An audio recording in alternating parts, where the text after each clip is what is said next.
Well, welcome back. In a previous session, we looked at blood gas transport, carriage of oxygen and CO2 by the blood, and we're now going on to look at CO2 transport in more detail, in the sense that it very much influences the acid-base balance of the body.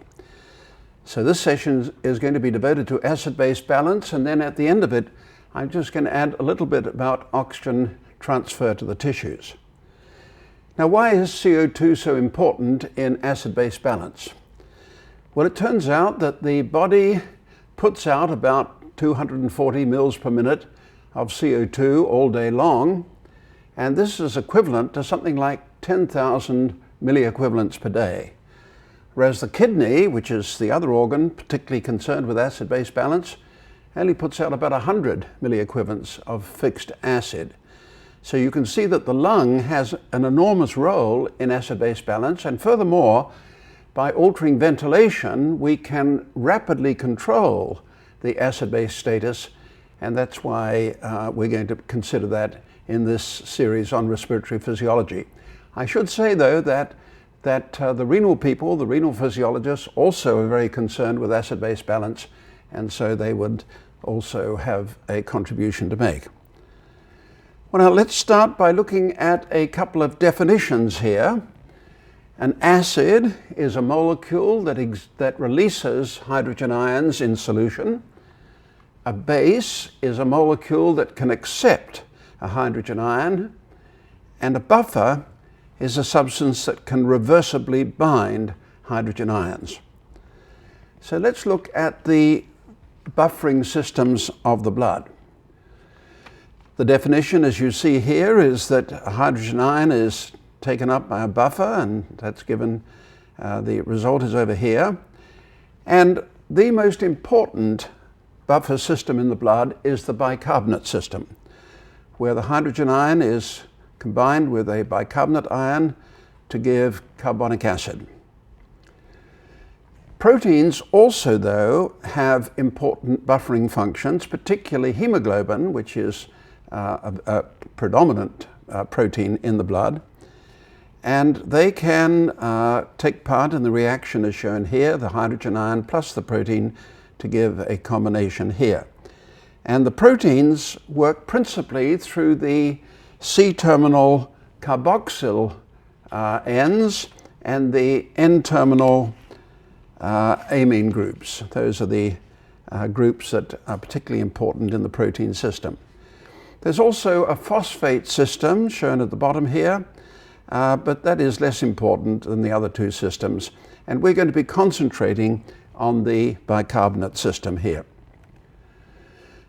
Now, this shows what's called the titration curve for the bicarbonate buffer system. What this shows is the pH along this axis here. And here we're showing on the left-hand side what happens when you add carbonic acid or carbon dioxide to the solution, 0 to 100%.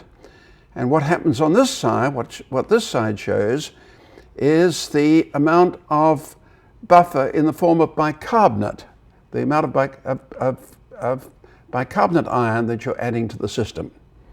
And you can see that there's an S-shaped curve when you plot these two variables together. And the maximum slope is at the center of this curve here, and that's called the pK. That's the maximum buffering region where adding acid or alkali causes the smallest change in pH. And you'll notice that this point, also known as the pK for the bicarbonate system, is at a pH of about 6.1. Actually, the normal operating point in the body, of course, is 7.4.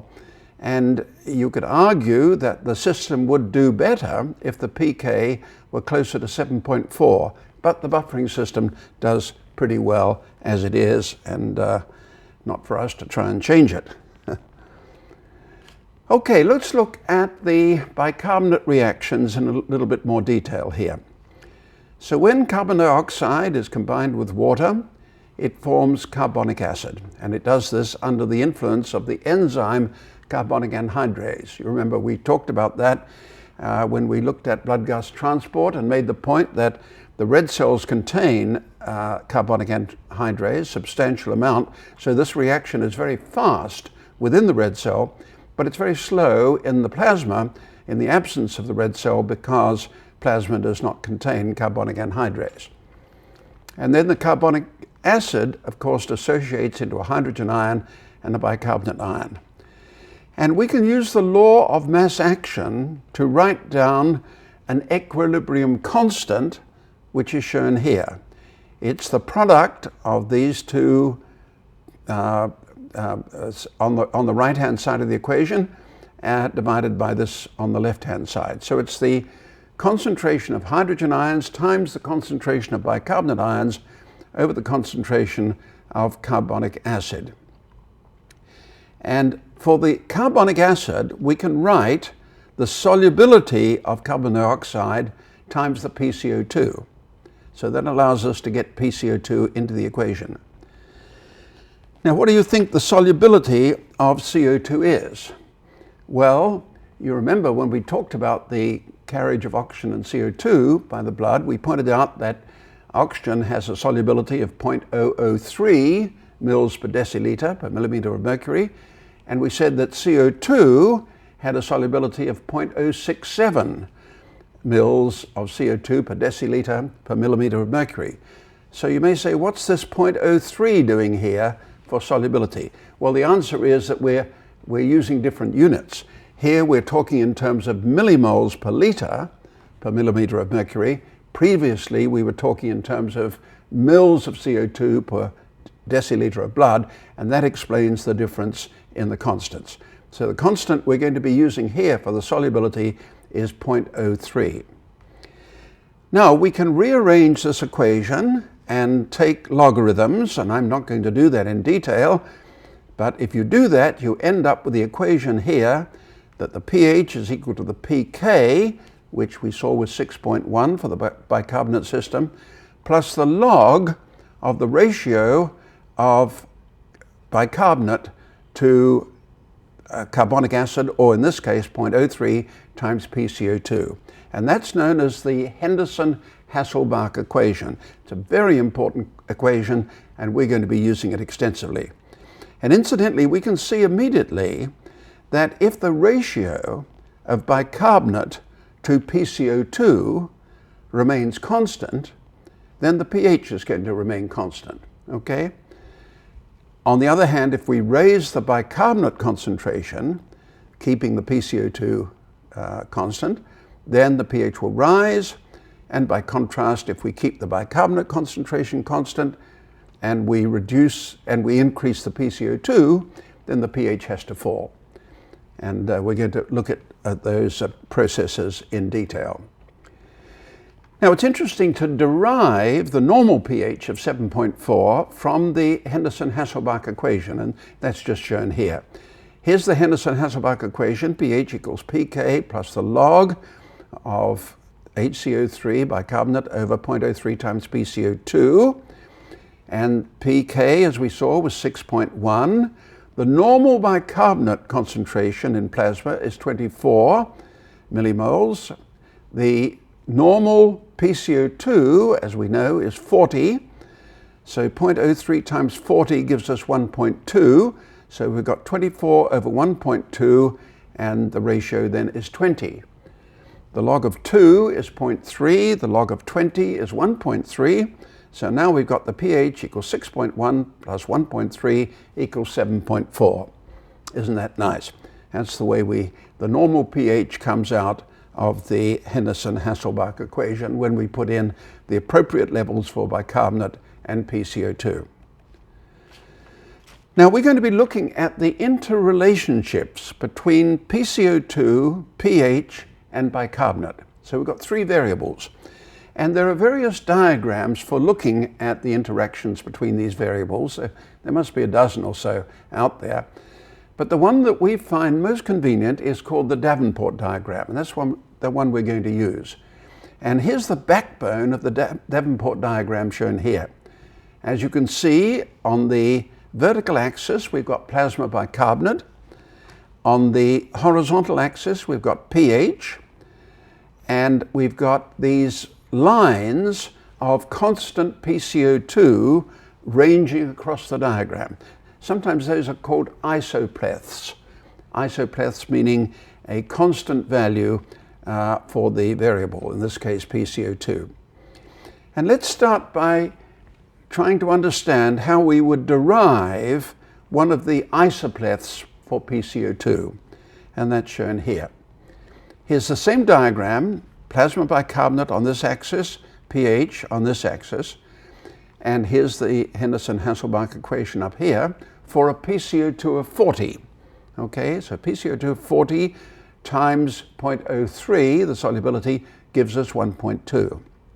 And so what we do is we put a point on this diagram indicating the normal situation. The normal situation is a bicarbonate of 24 milliequivalents per liter, a pH of 7.4, and so there we are. That's our normal point. Now we vary the bicarbonate concentration in this equation and calculate the change in pH. So as we alter as we say raise the bicarbonate concentration, we find the pH increases and we follow along this line here. As we decrease the bicarbonate concentration, we find the pH falls and we go along the line here. So that's how we derive the isopleth for the normal PCO2 of 40. We do the same for all the other values of PCO2. Very simple to do, very simple calculation, and that gives us this fan or this sequence of lines on the diagram here for different PCO2 values. Incidentally, just notice, because sometimes beginning students get confused here, from left to right the PCO2 is falling. Sometimes people, when they're putting the diagram together, they get those round the wrong way. Okay, now there's another line on the Davenport diagram that's extremely important, and we introduce it here. And this is the buffer line for carbonic acid. Now the buffer line is what you get if you take a sample of blood, normal blood, and you expose it to increasing or decreasing PCO2 levels, okay? Suppose we take a sample of blood and we increase, and that would have, say, the normal arterial blood will have a PCO2 of 40, pH 7.4, bicarbonate of 24, so normal value as we saw before. Now suppose we expose this blood to an increased PCO2 concentration. We expose it in a tonometer to gas containing an increased PCO2. Then what we would find is that we would go up this line here. For example, if we doubled the PCO2 to 80, we would find that we had, of course, a PCO2 of 80, a bicarbonate of, about 30, and a pH of about 7.2, something like that. So this is an experimentally derived line as we take a normal sample of blood and expose it to different CO2 levels. The same thing happens if we take the normal sample again, and we reduce the PCO2 in the gas to which the blood is exposed, then we'll move along this part of the buffer line. So this is the buffer line for carbonic acid, if you like, with normal blood. Now the slope of the buffer line depends on various things, including the concentration of hemoglobin. The more hemoglobin we have, the steeper the slope of the buffer line. Why? Because with more hemoglobin, we've got more buffering effect, and therefore the change in PCO2 along this axis is going to be less for a given change in the change in, did I say PCO? The change in pH along the horizontal axis here is going to be less for a given change in PCO2. So the buffer line, the slope of the buffer line depends on the varying, on the buffering capacity. It's also true, for example, that in the body, the slope of the buffer line is slightly different from that in blood taken from the body and outside the body because of the action of the interstitial fluid, the extravascular interstitial fluid. Okay, so that's the buffer line, and those are the PCO2 isopleths. Now let's go to the 4 types of acid-base disturbances. And they fall into a nice pattern here. I don't think you'll find it difficult to follow this. It's a nice pattern. And the first one we're going to deal with is respiratory acidosis. Okay? Respiratory acidosis. Well, now with respiratory acidosis, what we're going to do is we're going to raise the PCO2. And therefore, we're going to, and that's all we're doing, raising the PCO2, and therefore we're going to move along the buffer line.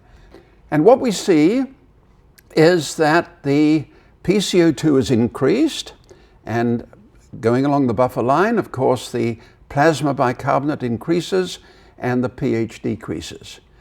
Sometimes students at the beginning will say, well, if all you're doing is adding CO2, why does the bicarbonate increase? Well, of course, it increases because when you add CO2, you're forming not only hydrogen ions, but bicarbonate ions as well, and therefore both of them change. The increase in hydrogen ion concentration will cause the pH to fall, and then the increase in bicarbonate concentration will cause the bicarbonate to rise. Okay, now, as you know, as we've talked, well, first of all, let me say, how far has the PCO2 changed here? Well, in this particular example, the PCO2 has changed from 40 to 80, so it's actually doubled. That means that other things being equal, the alveolar ventilation is halved, okay, because that comes from the alveolar ventilation equation that we've used extensively. Inverse relationship between the PCO2 and the level of ventilation. So here we've got a situation where the alveolar ventilation has halved and the PCO2 has gone from 40 up to 80. Okay, now the body, as you have heard, as we've discussed many times, is very, quotes, reluctant to see the pH change. A change in pH alters the function of enzymes in the body. It changes the conformation of proteins. It has central nervous system effects. The body does not like a change in pH. And so it tries to prevent that. I'm talking now anthropologically. There are mechanisms that tend to reduce that, I should say. And the way the body responds to this respiratory acidosis is to have the kidney retain more bicarbonate. And as it retains more bicarbonate, we move along the CO2 isopleth because we're assuming here that what the kidney is doing is not changing the ventilation. The ventilation is reduced because maybe the patient has taken an overdose of some drug that has reduced alveolar ventilation. That's why the PCO2 has risen. And we're assuming the PCO2 remains at 80, but the kidney is conserving bicarbonate. And so we're moving up the isopleth for a PCO2 of 80. And we might end up here. And you can see that what this has done, as well as increasing the bicarbonate concentration, of course, is it has increased the pH, brought the pH back towards the normal level. In fact, this might go even further. It's possible, although actually unlikely, that the increase in bicarbonate concentration should be so great that the pH is brought back to the normal value. That actually, in practice, hardly ever happens. Usually the compensation, and we call it metabolic compensation because it's the kidney that's doing it, metabolic compensation for the respiratory alkalosis is never complete. And so we normally end up with a partially compensated respiratory acidosis, okay? And this one shows, just out of interest, a fully compensated one here. Now we have a name for the distance between the point, the vertical distance between the point and the normal buffer line. And that is called the base excess. It's a measure, you see, of the amount of bicarbonate which has been added. And the base excess, in this case, the example I'm showing here, this is about 24, this is about 48, so what's that? Something like 24, if I've got my sums right, would be the base excess in milliequivalents per liter, something like 24. Okay. Okay, so that's respiratory acidosis. let's go on now to respiratory alkalosis. And perhaps before I do that, let's just mention what are the causes of respiratory acidosis. Well, I mentioned alveolar hypoventilation, and that can be caused, for example, by an overdose of certain drugs, cause hypoventilation. Morphine derivatives, for example, can do that. That would be one example. Another cause, though, of an increased PCO2, you recall, is ventilation perfusion inequality. That's a cause that some people are still a bit confused about, but ventilation perfusion inequality, you remember, affects the transfer of all gases by the lung, including carbon dioxide, so ventilation perfusion inequality can cause an increased PCO2. So the two main mechanisms of an increased PCO2 are hypoventilation, ventilation perfusion inequality. Okay, let's go now to alkalosis, which is the exact opposite, okay? In alkalosis, the primary change is in the PCO2. The PCO2 now falls, and this can be caused, for example, by hypoventilation. That would be the principal cause. Hyperventilation can occur in normal people because of anxiety or hysterical hyperventilation. Another example would be somebody going to high altitude, where the low PO2 in the air at high altitude stimulates the peripheral chemoreceptors, increases ventilation, drives down the PCO2. Again, following the alveolar ventilation equation. So in this case, what we've got is a PCO2 which has fallen from 40 to 20. And that means that the alveolar ventilation has been doubled. Okay, inverse relationship between the PCO2 and the level of ventilation. Okay, so what happens if we have respiratory alkalosis with hyperventilation, a reduced PCO2? Well, then the next thing that happens is that we can get, and here's the arrow shown there, next thing that can happen is that we can have a metabolic compensation for the respiratory alkalosis. In this case, we move down along the isopleth for a PCO of 20. See, again, we're assuming that the metabolic compensation is not affecting the root cause of the low PCO2. This patient is still at high altitude, is still ventilating high, it has a low PCO2, but the kidney now is going to excrete bicarbonate and thus reduce the plasma bicarbonate concentration and bring the pH back toward the normal level. Okay? So this is metabolic compensation, and again, it's rarely complete. Normally what we see is a partial compensation for the respiratory alkalosis. So the technical name for this would be respiratory alkalosis with partial metabolic compensation.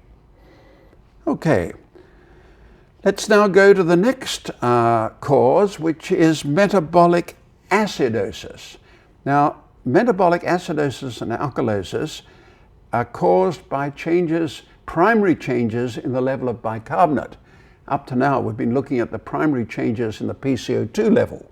Now we're going to look at the primary changes in bicarbonate. And metabolic acidosis occurs when the bicarbonate concentration is reduced. And you can see we're going along this line here, low bicarbonate here. We're assuming with this metabolic abnormality that the ventilation hasn't changed, okay? And we're simply going down the isopleth for PCO2 and ending up down here. Now, what could cause a metabolic acidosis? Well, any acids added to the blood. For example, in uncontrolled diabetes, or diabetes mellitus is the correct name for it, in uncontrolled diabetes, there are keto acids that are put out, and these are a relatively common cause in poorly treated diabetes. These can cause a severe metabolic acidosis. Another example would be lactate put out. If the tissues in the body, perhaps post-operatively or during an operation, become very hypoxic, those tissues will produce lactate, and that is another cause of metabolic acidosis, frequently occurs. So in this case, there's quite a severe metabolic acidosis. The pH has fallen from 7.4 to 7.1 or so.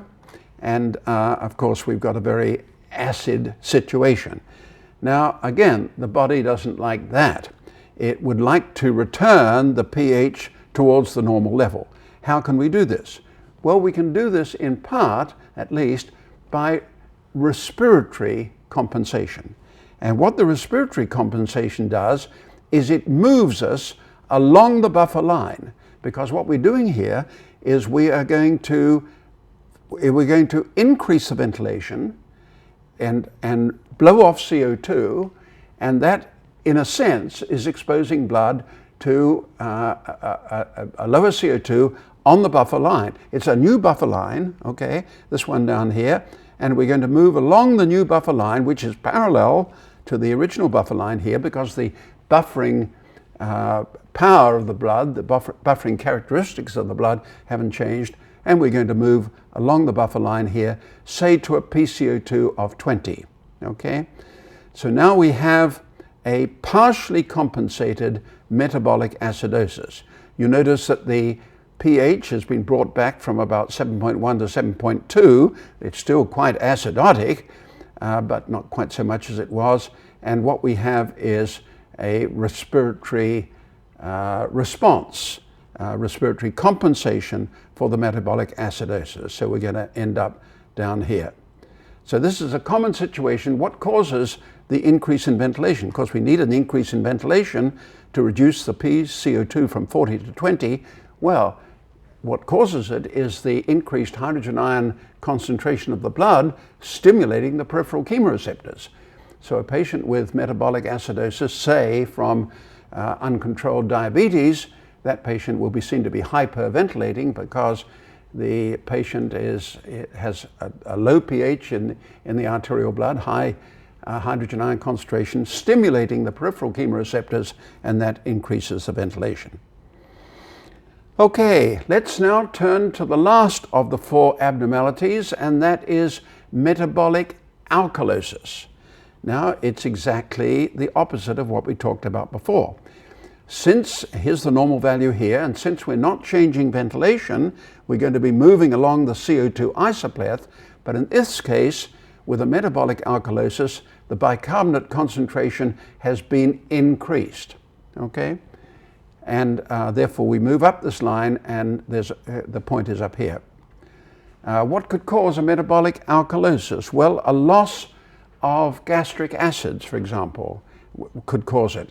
In fact, there's a condition in newborn babies called pyloric stenosis, where the baby has a block at the end of the stomach and can't push fluid or milk through it, and vomits, and often projectile vomiting, and those babies often develop a metabolic alkalosis because they're losing so much of their gastric juice, which is very acid. Another cause sometimes seen is people who take very large amounts of alkalotic drugs in order to, because they've got heartburn or something, they take a lot of Tums or whatever they are, and this gives them, if you take enough, a metabolic alkalosis. Now, compensation, respiratory compensation for a metabolic alkalosis is often not seen. There may be a very slight amount perhaps, but usually this is not the case because in this case, of course, the pH is rising, and that usually doesn't have much effect on the peripheral chemoreceptors. Actually, in this particular instance, the artist has drawn a partial respiratory compensation for the metabolic alkalosis, okay? Now we're moving up the new buffer line here, and this buffer line is parallel to this one. And incidentally, as I said before, if you want to report the basic cess, it's the distance between the two buffer lines. And I meant to mention that when I talked about metabolic acidosis, and I forgot to do it. But the distance between the point, the vertical distance between the point and the buffer line, or the vertical distance between the two buffer lines, is called the basic cess. If the distance is down here, you can call it a negative basic cess if you want, or you can call it a base deficit. Both terms are used. Okay. Now, the artist has drawn here an example of complete respiratory compensation for metabolic alkalosis. Actually, it never occurs. Take it from me, it never occurs. But what it points out is something interesting, that you can reach the same point by two very different processes. You see, in this case, it's been a metabolic alkalosis with respiratory compensation, or it's been a respiratory acidosis, going from 40 to 80, with a metabolic compensation. And they both end up at the same point. And so what the artist is making the point that sometimes you can reach the same point on the Davenport diagram by two different methods. This one it's extremely unlikely that this would happen with metabolic alkalosis. I don't think it ever happens. But the opposite sometimes does. Sometimes if you've got a respiratory alkalosis, where you come down below the buffer line here, a respiratory alkalosis and a compensated metabolic acidosis, they can end up at the same point here. And this just brings out the fact that some of these acid-base abnormalities are pretty complicated, and it takes us a while to sort out what's happening. There are different paths through which different paths that can be taken on the Davenport diagram. Okay, so that's, I think, all we're going to say about the acid-base balance. It's a nice, clean area of physiology, in my opinion. The Davenport diagram is extremely valuable, and by plotting the movement of the points in this way, we can clearly see what happens with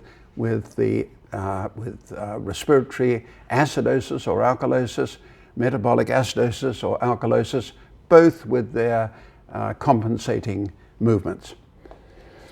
Now I'm going to change gears a bit here, because when we talked about the transport of oxygen and CO2 to the blood, we ended up at the peripheral capillaries pretty much.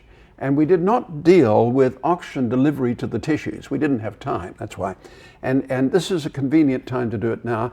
Consider this as a sort of coda to the discussion of oxygen and CO2 transport. Of course, acid-base is closely linked to oxygen and CO2 transport, which is why we've been looking at it here.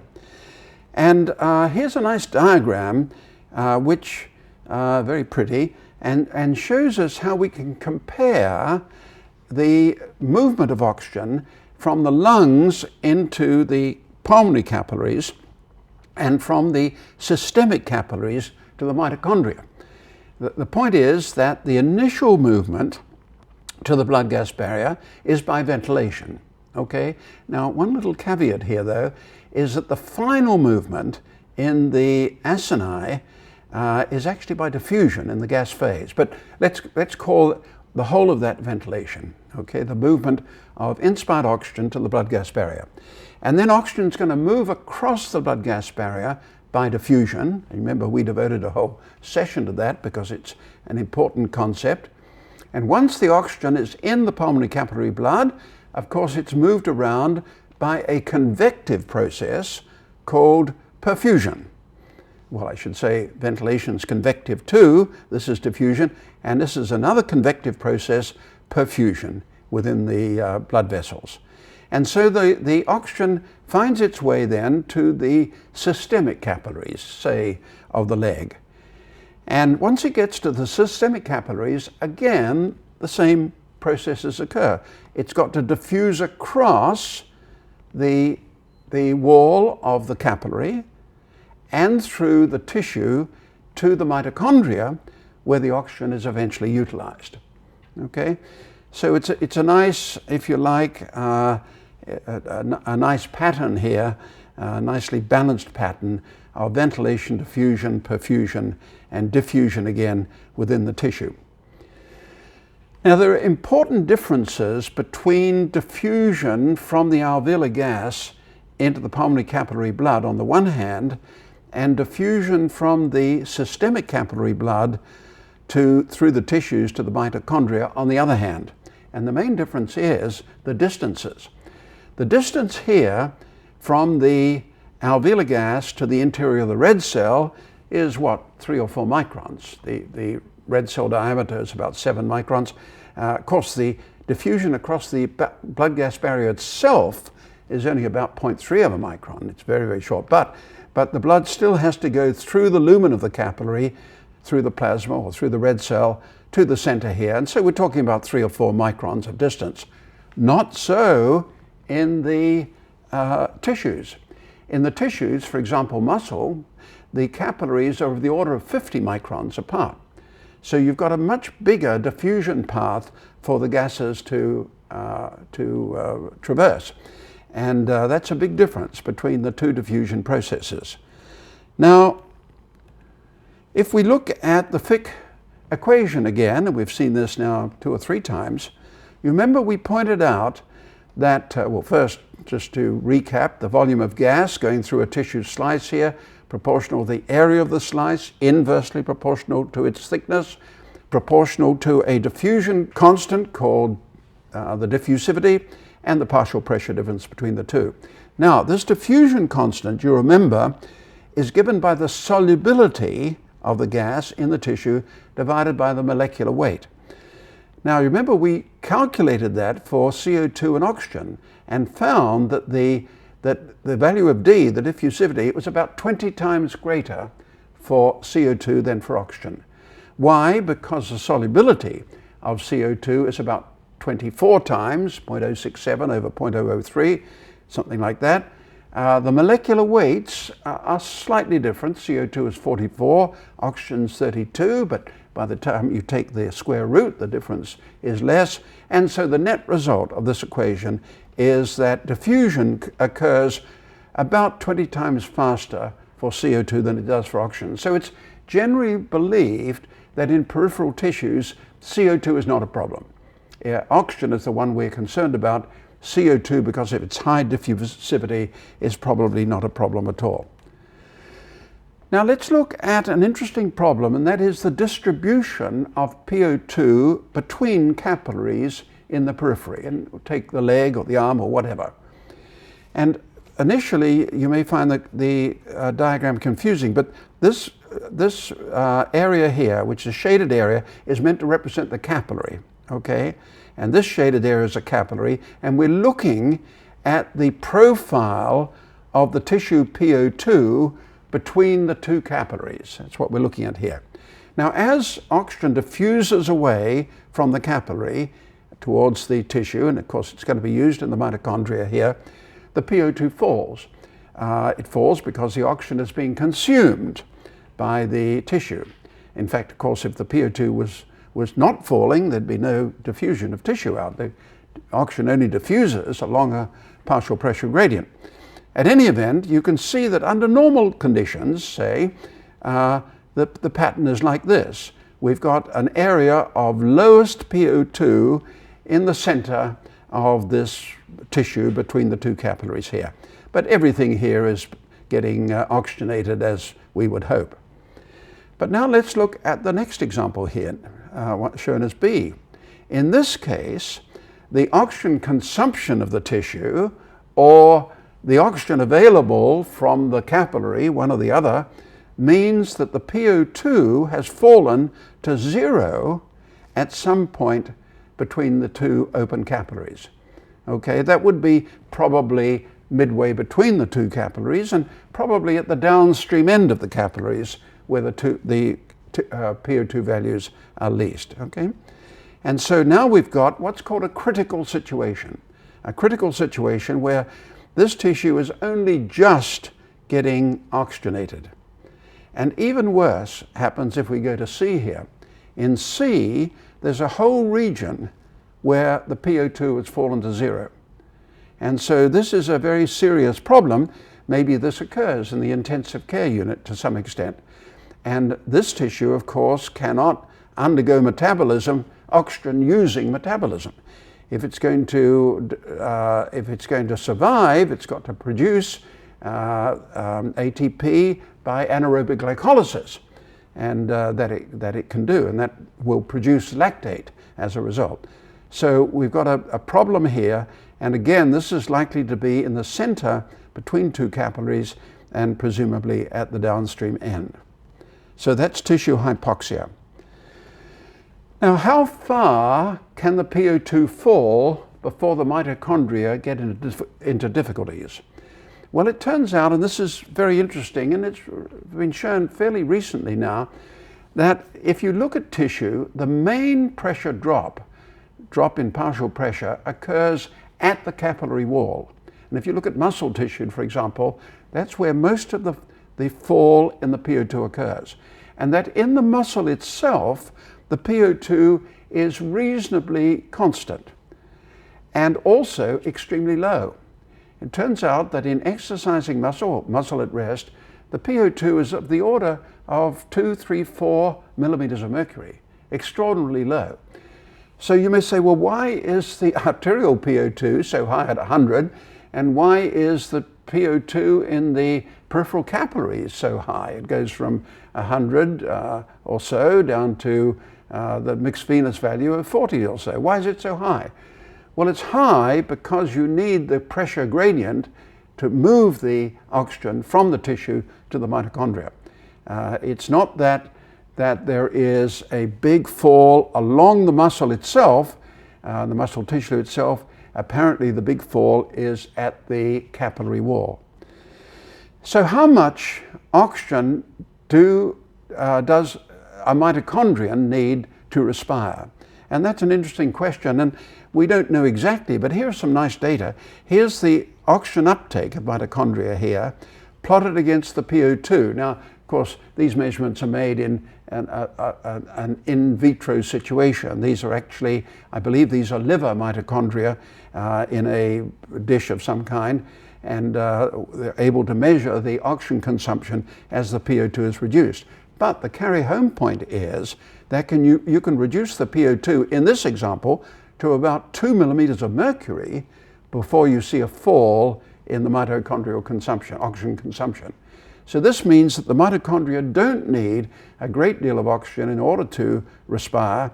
And just to recap, the reason why the PO2 values are so much higher in the peripheral capillary blood is to maintain a necessary PO2 gradient from the blood to the mitochondria so the oxygen can get there. Now, if we don't have enough oxygen in tissue, it's called tissue hypoxia. And a number of years ago, people used this classification. I'm not sure that it's terribly helpful, but I'm going to mention it briefly. There are 4 types of tissue hypoxia. One is what was called hypoxic hypoxia. That's the sort of thing you get at high altitude, where the PO2 in the arterial blood is low because the PO2 in the air around the climber is low, and that causes tissue hypoxia. Hypoxic hypoxia is the name given to that. The next one is anemic hypoxia, which, as its name implies, has to do with anemia, has to do with a low oxygen carrying capacity of the blood. And that's seen in a patient with anemia. There are many types of anemia, and I mentioned, I think the other day, pernicious anemia, which is a condition where you get extremely low levels of hemoglobin. And of course, since the blood is not able to carry much oxygen to the tissues may become hypoxic. The amount of oxygen being delivered to the tissues, of course, is the blood flow times the oxygen concentration. Okay, and if the amount of oxygen that can be carried by the blood is reduced because of severe anemia, low concentration of red blood cells, that's anemic hypoxia. The third cause is circulatory hypoxia, where you have maybe a general reduction in cardiac output as occurs during circulatory shock. A patient following a road accident will go into what's known as shock, where the blood pressure falls precipitously and the circulation is greatly reduced. And that's called circulatory hypoxia. And of course, that can cause, obviously can cause a low PO2 in the tissues because although you may have a lot of oxygen in the blood, it's not getting to the tissues. So that's quite clear. The most interesting one actually is histotoxic hypoxia. And that's a situation where where all the other things are normal, but there is a poison in the tissue that prevents the tissue from utilizing oxygen. And the best example of that is cyanide poisoning. With cyanide poisoning, the the mitochondrial mechanism is interfered with, and so the body can't make ATP from the oxygen that's being delivered, and the tissues become extremely hypoxic. That's an interesting form of hypoxia in that in histotoxic hypoxia, the venous blood draining from the tissue has a high oxygen concentration. There's nothing wrong with the amount of oxygen getting to the tissue, but the tissue can't remove the oxygen from the tissue. So that's called histotoxic hypoxia. So let me briefly summarize then some of the points we've made in this session. We pointed out that the acid-base status of the body is very closely related to CO2 transport, that the lung deals with far more acids over the course of a day, carbonic acid, than the kidney does over the course of a day. So one up for the lung in terms of acid-base status.